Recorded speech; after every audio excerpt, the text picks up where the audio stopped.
premier projet de film. Les chapelles mortuaires italiennes.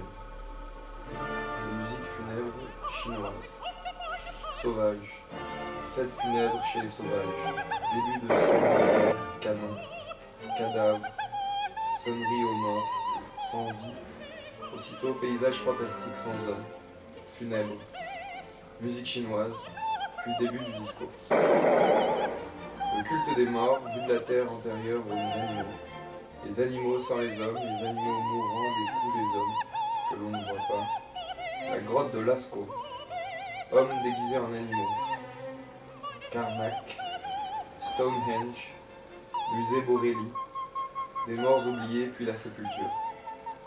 Sépultures ouvertes, puis les pyramides. Les temples de l'Égypte. L'obélisque de Luxor, l'exécution de la flûte enchantée. Peut-être partie double de l'homme le plus ancien à l'homme le plus prestigieux. Esquisse 1. Le désert, pas d'oiseaux. La vie n'avait pas paru sur la terre. La sphère volait dans l'immensité de l'espace en ouvrant à la lumière du soleil que seul le bruit des éléments. Le vent, le tonnerre, les éclairs au-dessus du désert.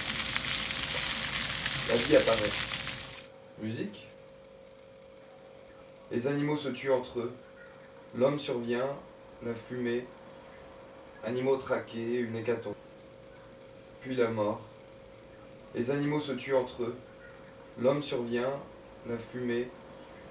Animaux traqués, une hécatombe. Esquisse 2.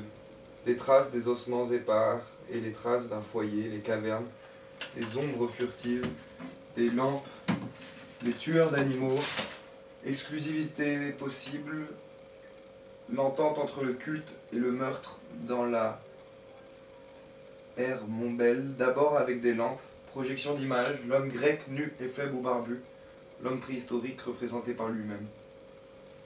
Mais l'image est déjà volonté de danger, érotique, déjà sacrificielle. Représenter, c'est déjà un meurtre. Les animaux, ce sont les dieux égyptiens. Esquisse 3. L'homme est le seul animal qui tue ses semblables avec fureur et obstination. Scène de guerre, le canon dans le lointain, le sol est jonché de morts. Des hommes tombent encore. Mais il est assis, le seul que la mort de ses semblables trouble d'une manière absolument déchirante. La nuit tombe sur la scène précédente, le canon s'éloigne et se tait, le soleil se lève sur une terre où la vie n'a pas encore paru. Il y a des milliards d'années. Le coucher du soleil, un vent violent chasse le sable. On entend le long gémissement de ce vent. L'obscurité se fait, le ciel étoilé envahit l'écran, animé d'un mouvement peu sensible, partie de glissement, partie de recul. Les jours et les années, les siècles et les millénaires se succédaient. En un point perdu de l'univers, l'étendue vide de la planète, alternativement, se gorgeait de lumière et sombrait dans la nuit, lentement le brassement des eaux, le lever du soleil sur la mer. On entend d'abord un lent bruit de vagues, puis après un passage en sourdine, de water music, la création de Haydn. Le ciel se couvre majestueusement, le jour s'achève de se lever, mais au moment où le soleil atteint sa pleine intensité, les nuages sont devenus noirs.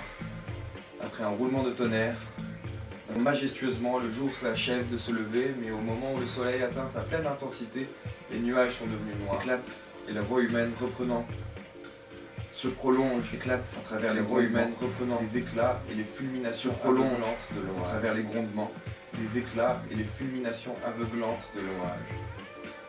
Lentement, tragiquement, le tumulte des eaux éleva les douloureux prodiges de la vie. La vie fracassante jaillit du désordre des éléments, comme l'électricité du désordre des orages. Sous le ciel apaisé, les eaux sont encore tumultueuses, mais elles se retirent. La plage apparaît lentement à marée basse, dans une anfractuosité de roches, une sorte de gelée vacille.